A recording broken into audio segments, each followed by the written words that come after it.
Në bibliotekën e Universitetit të Shkodrës Luiç Gurakuqi u zhvillua takimi përmbyllës i projektit ndërkombëtar krijimi një platforme digjitale në gjuhë të huaja për promovimin e territorit, i cili është financuar nga Agjencia Universitare e Frankofonisë dhe realizuar në bashkëpunim me Universitetin e Malit të Zi, Fakultetin e Turizmit, si dhe Aleancën Franceze në Shkodër.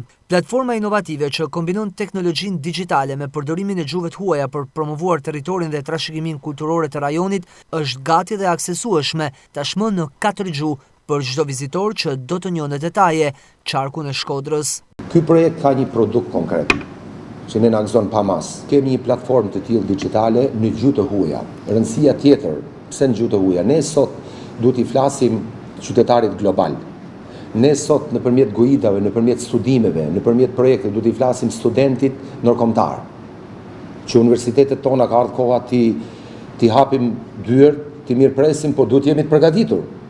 Pra, ne arrim të bëjmë një platformë në gjuhë të huaj dhe ende si jemi në gjendje, po filloj edhe me kritik ose autokritik, në kuadrat asaj që i thatë, po filloj me veten time. Ne ende si jemi në gjendje pra të kemi një program në gjuhë të huaj. Pra sepse duhet i flasim thash studentit ndërkombëtar, vizitorit dhe turistit global. Shqipëria është e hapur, ka rritje të jashtëzakonshme në fushën e turizmit, tani na takon ne që të jemi sa më cilësor dhe të jemi sa më profesional në ofrimin e shërbimeve të tilla.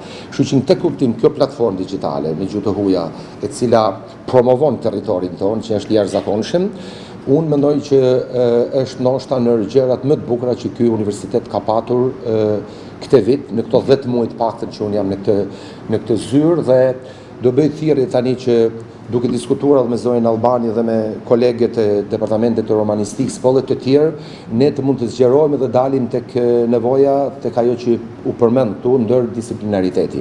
Është art me arsimit lartë, nuk ka të art me arsimit lartë nëse nuk do jemi ndërdisiplinar. Të dalim nga auditoret e mësimdhënies dhe ti përgjigjemi nevojave që ka Shkodra, nevojave që ka komuniteti, që ka rajoni, dhe në këtë kuptim them që duhet mendoni të përfshirë të gjithë njësitë vendore që kemi në qarkun e Shkodrës, jo vetëm Shkodrën, por Malsinë e Madhe, Vallën e Dejës, Pukën, Fusharësin. E rëndësishme është që themi promovimi, okay, ata do na vinë dhe po vinë, pa na pyetur, thellë. Promovimi duhet kalojë në menaxhim, sepse ndryshe do na dalin nga dora, siç po na del nga dora, dhe kjo është kryesorja. Profesori Shalma Hafizi foli mbi rëndësinë e ndërtimit të urave të komunikimit përmes një platforme digjitale.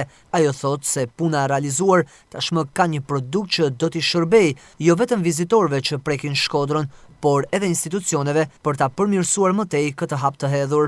Ky është një kontribut shkencor i Departamentit Romanistik, i cili vjen nga një traditë relativisht të qëndrueshme në promovimin e territorit dhe zhvillimit të turizmit, meqense kërkimi shkencor është shtylla që shpihen përpara edhe zhvillimin rajonal. Objektivi madhor ishte krijimi i platformës digjitale dhe sot ne do ta shpallim publikisht platformën digjitale e cila është aksesueshme në faqen e universitetit plakod.unishk.edu.al. Takimi u pasua me diskutime të hapura mbi sfidat dhe arritjet e projektit si dhe pjesëmarrjen e ekspertëve të huaj në këtë fushë.